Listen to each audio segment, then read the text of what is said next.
கர்த்தர் மகிமையுள்ளதாக. இன்றைய வேதவசனம் 2 நாளாகமம் 32ஆம் அதிகாரம் 8ஆம் வசனம். அவனோடு இருக்கிறது மாம்ச புயம்.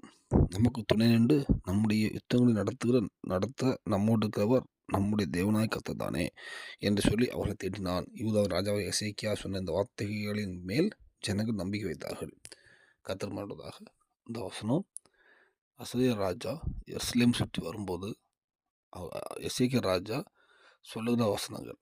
அசீரியா ராஜா தேசத்தை ஃபுல்லாக வளைச்சி பிடிக்கும்போது இனி அவங்களுக்கு ரட்சிப்பே இல்லை அப்படின்னு ஸ்டேஷன் வரும்போது எசேக்கியா ராஜா சொன்ன வார்த்தைகள்.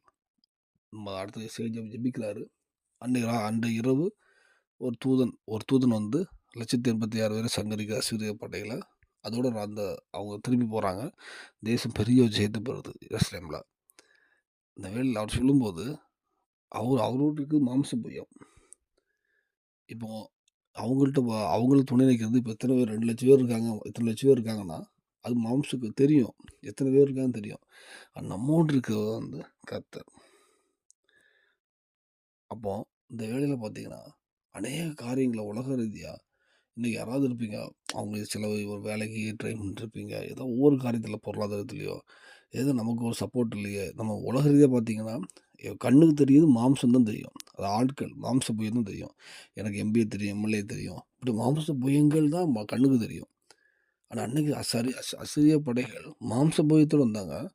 கர்த்தர் இங்கே இருக்காங்க, இதுக்கு அவர் கண்ணுக்கு தெரியாது, அவரோடு இருப்பாங்க. அப்போ வேதத்தில் பார்த்தீங்கன்னா அதாவது ஜெயமாக முடியுது.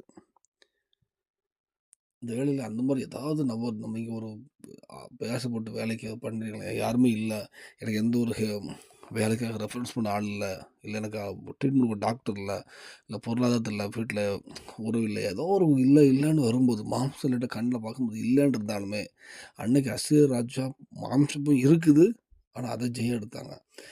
ஏன்னா நமக்கு பைபிள் எதுன்னு சொல்லுது, இவங்களுக்காக கர்த்தர் நின்றார். அதுக்கு அது தெரியாமல் இருக்கலாம். இன்றைக்கி உங்கள் பிரச்சனை இல்லை, உங்களோட கர்த்தர் இருக்கார்.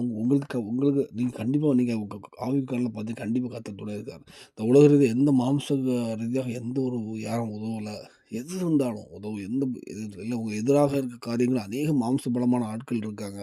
ஒரு கோர்ட்டில் கேஸ் நடந்துட்டு இருக்கோம், அவங்க சரி அதிகமான ஒரு மாம்சம் இருக்காங்க. எப்படி இருந்தாலும் சரி உங்களோட கர்த்தர் இருக்கார். அந்த அசீரியா ராஜா இசைக்க ஜெபிக்கும் போது அசீரிய ராஜாவுடைய சேனையை சங்கரித்த தேவர் உங்களுக்கும் ஒரு ஜெயத்தை தருவார். எந்த காரியத்தில் நீங்கள் இருக்கீங்களோ, பொருளாதாரத்திலையோ வேலை காரியங்களையோ எதுலையோ ஒரு ஜெயத்தை தருவார், சமாதானத்தை கொடுப்பார்.